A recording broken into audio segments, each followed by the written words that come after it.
Encore fallait-il y penser, comme dirait l'autre. J'habite dans une impasse et à un moment donné, la mairie a décidé de mettre des poteaux partout pour empêcher les voitures de se garer n'importe comment. Et donc je me suis dit, bon bah, c'est bien, ça protège le piéton, ça empêche les voitures de se garer n'importe comment, mais ça n'a pas d'âme. Alors j'ai eu l'idée de mettre en place un système en disant, tiens, je vais le rendre végétal. La bague prend la forme du poteau, je mets mon système de design de pot de fleurs que je viens insérer sur le poteau.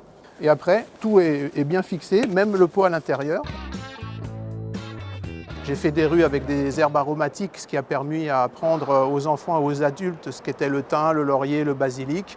Ils viennent cueillir, ça amène une éco-citoyenneté dans le domaine public qui est un peu triste.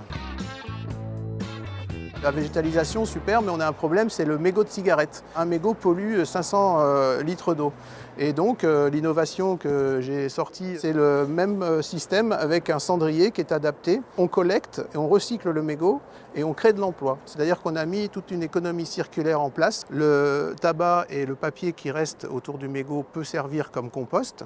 Et la ouate de cellulose, le mégot, donc, il est considéré comme produit toxique. Et donc, il faut qu'il soit traité. Il y en a, ils préfèrent le brûler à 3000 degrés. Ils détruisent tout ce qu'il y a de nocif dans le mégot et ils utilisent la chaleur de la combustion pour créer de l'énergie.